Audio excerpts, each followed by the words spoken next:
പിതാവിന്റെയും പുത്രന്റെയും പരിശുദ്ധാത്മാവിന്റെയും നാമത്തിൽ ആമേൻ. ഇന്ന് മെയ് 30 വെള്ളിയാഴ്ച.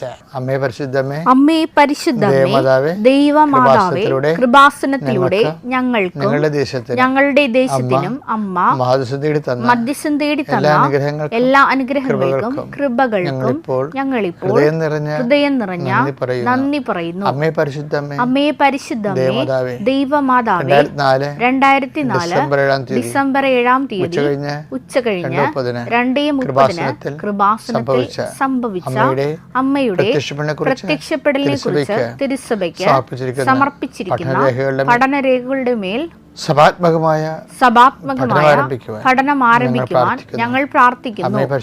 അമ്മേ പരിശുദ്ധമേ, ഭൂസ്വർലോകങ്ങളുടെ രാജ്ഞിയായ അങ്ങേയ്ക്ക് ഭൗമ സംരക്ഷണത്തിനായി പ്രപഞ്ച പ്രകൃതിയെ തന്നെ തിരുസഭ പ്രതിഷ്ഠിക്കുവാൻ ഈ പ്രത്യക്ഷീകരണം വഴി ഇടയാക്കണമേ. പരിശുദ്ധമേ, ജപമാല മാതാവേ, സകല കൃപാസനം പ്രാർത്ഥനകളോടും ചേർത്ത് ഞങ്ങളിപ്പോൾ പ്രാർത്ഥിക്കുന്ന ഈ കുടുംബത്തിന്റെ പ്രത്യേക നിയോഗം പറമക്കളെ.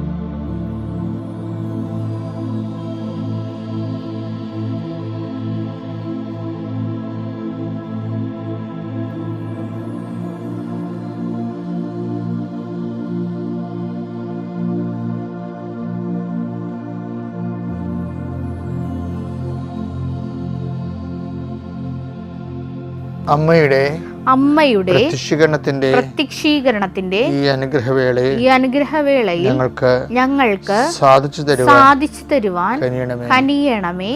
ആമേൻ. വിശ്വാസ പ്രമാണം. സർവശക്തനായ പിതാവും ആകാശത്തിന്റെയും ഭൂമിയുടെയും സൃഷ്ടാവുമായ ദൈവത്തിൽ ഞാൻ വിശ്വസിക്കുന്നു. അവിടുത്തെ ഏകപുത്രനും ഞങ്ങളുടെ കർത്താവുമായ ഈശോമിശിഹായിലും ഞാൻ വിശ്വസിക്കുന്നു. ഈ പുത്രൻ പരിശുദ്ധാത്മാവിനാൽ ഗർഭസ്ഥനായി കന്യകാമറിയത്തിൽ നിന്ന് പിറന്ന് പൊന്തിയോസ് പീലാത്തോസിന്റെ കാലത്ത് പീഡകൾ സഹിച്ച് കുരിശിൽ തറയ്ക്കപ്പെട്ട് മരിച്ച് അടക്കപ്പെട്ട് പാതാളങ്ങളിൽ ഇറങ്ങി മരിച്ചവരുടെ ഇടയിൽ നിന്ന് 3-ാം നാൾ ഉയർത്ത് സ്വർഗത്തിലേക്ക് എഴുന്നള്ളി സർവശക്തിയുള്ള പിതാവായ ദൈവത്തിന്റെ വലതുഭാഗത്തിരിക്കുന്നു. അവിടെ നിന്ന് ജീവിക്കുന്നവരെയും മരിച്ചവരെയും വിധിക്കുവാൻ വരുമെന്നും ഞാൻ വിശ്വസിക്കുന്നു. പരിശുദ്ധാത്മാവിലും ഞാൻ വിശ്വസിക്കുന്നു. വിശുദ്ധ കത്തോലിക്കാ സഭയിലും പുണ്യവാന്മാരുടെ ഐക്യത്തിലും പാപങ്ങളുടെ മോചനത്തിലും ശരീരത്തിന്റെ ഉയർപ്പിലും നിത്യമായ ജീവിതത്തിലും ഞാൻ വിശ്വസിക്കുന്നു. ആമേൻ. സ്വർഗ്ഗസ്ഥനായ ഞങ്ങളുടെ പിതാവേ, അങ്ങയുടെ നാമം പൂജിതമാകണമേ. അങ്ങയുടെ രാജ്യം വരണമേ. അങ്ങയുടെ തിരുമനസ് സ്വർഗത്തിലെ പോലെ ഭൂമിയിലും ആകണമേ. അന്നു വേണ്ടുന്ന ആഹാരം ഇന്ന് ഞങ്ങൾക്ക് തരണമേ. ഞങ്ങളോട് തെറ്റ് ചെയ്യുന്നവരോട് ഞങ്ങൾ ക്ഷമിക്കുന്നത് പോലെ ഞങ്ങളുടെ തെറ്റുകൾ ഞങ്ങളോടും ക്ഷമിക്കണമേ. ഞങ്ങളെ പ്രലോഭനത്തിൽ ഉൾപ്പെടുത്തരുതേ, തിന്മയിൽ ഞങ്ങൾ രക്ഷിക്കണമേ. ആമേൻ. നന്മ നിറഞ്ഞ മറിയമേ, സ്വസ്തി. കർത്താവ് അങ്ങയുടെ കൂടെ സ്ത്രീകളിൽ അങ്ങ് അനുഗ്രഹിക്കപ്പെട്ടവളാകുന്നു. അങ്ങയുടെ ഉദരത്തിൻ ഫലമായി ഈശോ അനുഗ്രഹിക്കപ്പെട്ടവനാകുന്നു. പരിശുദ്ധ മറിയമേ, തമ്പുരാന്റെ അമ്മേ, പാപികളായ ഞങ്ങൾക്ക് വേണ്ടി ഇപ്പോഴും ഞങ്ങളുടെ മരണസമയത്തും തമ്പുരാനോട് അപേക്ഷിക്കണമേ. ആമേൻ. കർത്താവിന്റെ ഉന്നതമായ നാമത്തിന് സ്തോത്രം ചെയ്യുന്നു. കർത്താവിന്റെ വിശുദ്ധ പൗരോഹിത്യത്തെ മഹത്വപ്പെടുത്തണമേ. കർത്താവെ, സഭയിലുള്ള സാന്നിധ്യം പ്രണമാക്കണമേ. നിന്റെ വലത്തും ഇടത്തും വീട്ടിലും വഴിയിലും ജലത്തിലും കരയിലും മുകളിലും ഹൃദയത്തിലും കർത്താവിൻ്റെ സാന്നിധ്യവും സഹവാസവും സംരക്ഷണം ഉണ്ടാവട്ടെ. ഞാൻ നിനക്ക് മുമ്പേ എൻ്റെ ദൂതനയക്കുമെന്ന് പറഞ്ഞ അള്ളസിൻ്റെ കർത്താവ് നിന്റെ വഴിയാത്ര നിനക്ക് മുമ്പേ പോവുകയും I will come with you wherever you go. നീ എവിടെ പോയാലും ഞാൻ നിൻ്റെ കൂടെ ഉണ്ടാകുമെന്ന് പറഞ്ഞാൽ കർത്താവിൻ്റെ സാന്നിധ്യത്തെ അനുസ്മരിച്ചുകൊണ്ട് നിൻ്റെ വഴിയാത്ര നടത്താൻ കർത്താവ് നിന്നെ പ്രാർത്ഥനയായി പൂരിതമാക്കട്ടെ. എൻ്റെ ദൈവപൈതലെ, നീ പോകുന്നിടത്തെല്ലാം കർത്താവിൻ്റെ ചൈതന്യം നിനക്ക് പകൽ മേഘസ്തംഭവും രാത്രി തീർത്തുമായി നയിച്ച ദൈവത്തിൻ്റെ ചരിത്ര ചൈതന്യം നിന്നെ തുഴന്നു നിൽക്കട്ടെ എന്ന് പ്രാർത്ഥിക്കുന്നു. നീ സംസാരിക്കുന്ന വ്യക്തിയിൽ പരിശുദ്ധാത്മ നിറയട്ടെ, നീ കണ്ടുമുട്ടുന്ന വ്യക്തിയെ പരിശുദ്ധാത്മ നിറയട്ടെ. നീ ചിന്തിക്കാത്ത വഴികളിലൂടെ ഈ വഴിയെ ഇതിനു മുമ്പ് നീ പോയിട്ടില്ല, നീ പോകേണ്ട ഒരു പുതിയ വഴി നീ നയിക്കുന്നല്ല ചെയ്ത കർത്താവിൻ്റെ വാഗ്ദാനം നിൻ്റെ ജീവിതത്തിലെ നീ പോകുന്ന വഴിക്ക് നീ നയിക്കപ്പെടേണ്ട പുതിയ വഴികളെ കർത്താവ് നിനക്ക് കാണിച്ചു തരികയും നിന്നെ സഹായിക്കുന്ന പുതിയ ദൂതന്മാരെ കർത്താവ് നിൻ്റെ വഴിയാത്രയിൽ സമാന്തരമായിട്ട് യാത്രയാക്കുകയും നിൻ്റെ സംരംഭങ്ങളെല്ലാം അവൻ ചെയ്തതെല്ലാം കർത്താവ് ശുഭമാക്കുകയും ചെയ്തെന്ന് പറഞ്ഞ കർത്താവിൻ്റെ ശുഭോദർക്കമായ ആശംസകൾ അക്ഷരാർത്ഥത്തിൽ നിൻ്റെ ജീവിതത്തിൽ നിറവേറിക്കൊണ്ട് നീ കണ്ണീരോടെ വിതക്കാനുള്ള വിത്തുമായി പോകുന്നു. നീ ജീവിതത്തിലെ സന്തോഷത്തോടെ സന്തോഷത്തോടെ കൊയ്തക്കറ്റയുമായി തിരിച്ചു വരാൻ കർത്താവിൻ്റെ നാമത്തിൽ വിജയത്തിൻ്റെയും മരണത്തിൻ്റെയും ജീവൻ്റെയും പുനരുദ്ധരിച്ചതിൻ്റെ വിജയത്തിൻ്റെ അടയാളമായ സിലുവയുടെ നാമത്തിൽ നിന്നെ ആശീർവദിക്കുന്നു. അതായത് ജോഷുവയാണ് ശരിക്കും പറഞ്ഞാൽ ഈ ഉടമ്പടിയുടെ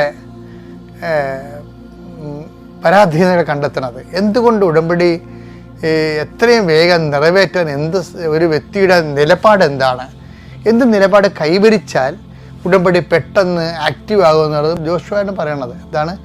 നിങ്ങൾ പിറുപിറുക്കരുത്, പിന്നെന്താണ്? മത്സരിക്കരുത്. അതായത് പിറുപിറുപ്പ് സ്വന്തം കഴിവുകേടിനോടാകാം, മറ്റുള്ളവരോട് അസൂയയാകാം. അതുപോലെ മത്സരിക്കണത് ദൈവത്തെ മാറ്റി നിർത്തിക്കൊണ്ട് ജീവിക്കാൻ വേണ്ടിയുള്ള ബോധപൂർവ ശ്രമമാകാം. അതെല്ലാം ഉടമ്പടിയിൽ നമ്മുടെ വില്ലത്തരങ്ങളായിട്ട് വരും. അതായത് പുറപ്പാട് 15:24 ഈജിപ്തിൽ നിന്ന് പോകുന്ന ജനം 3 ദിവസം കഴിഞ്ഞിട്ട് വെള്ളം കിട്ടിയില്ല. അപ്പോൾ ജനം പിറുപിറുത്തു. ഈ ഉടമ്പടിയിൽ വരുന്നൊരു വിഷയമാണത്. അതുകൊണ്ടാണ് മാറായിലെ വെള്ളം കഴിക്കാൻ കാര്യം. അനുഭവിക്കാൻ യോഗ്യതയില്ല അവന്മാരെ. പിറുപിറുത്താൽ മത്സരിച്ചാൽ വെള്ളം കിട്ടിയാലും കഴിച്ചു പോകും. നിസ്സാരമല്ലേ ഈ പിറുപിറുപ്പേ. മത്സരം അങ്ങനെയാണ്. നമുക്ക് ജോലി കിട്ടും, നമ്മൾ കല്യാണം കഴിക്കും, പക്ഷെ സമാധാനം ഉണ്ടാകത്തില്ല. മക്കളുണ്ടാവും, അവരെ നമ്മൾ അനുസരിക്കത്തില്ല. എന്താണ്? ദൈവത്തോടുള്ള മറുതലിപ്പാണ്. നിയമാവർത്തനം 9:7 നിങ്ങൾ ദൈവമായ കർത്താവിനെ മരുഭൂമിയിൽ വെച്ച് നിങ്ങൾ കോപിപ്പിച്ചത് എങ്ങനെയെന്ന് ഓർമ്മിക്കുവിൻ. അത് മറക്കരുത്. ഈജിപ്ത് ദേശത്ത് നിന്ന് പുറത്തു വന്ന ദിവസം മുതൽ ഇവിടെ എത്തുന്നത് വരെ നിങ്ങൾ കർത്താവിനെതിരായി മത്സരിക്കുകയായിരുന്നു. ചില ആൾക്കാർ കർത്താവിനെ മത്സരിക്കുകയോ പ്രാർത്ഥിക്കും. പിന്നെ പ്രാർത്ഥിക്കുന്നവർക്കാണ് അതെല്ലാം കിട്ടണത്. പ്രാർത്ഥിക്കുന്നവരാണ് ജയിക്കണത്, പ്രാർത്ഥിക്കുന്നവരാണ് ജോലി കിട്ടണത്, പ്രാർത്ഥനയിലേക്ക് കിട്ടുമോ നോക്കട്ടെ എന്നൊക്കെ പറയത്തില്ലേ. ചില ആൾക്കാർ 2 വെള്ളിക്കും ചവിട്ടും.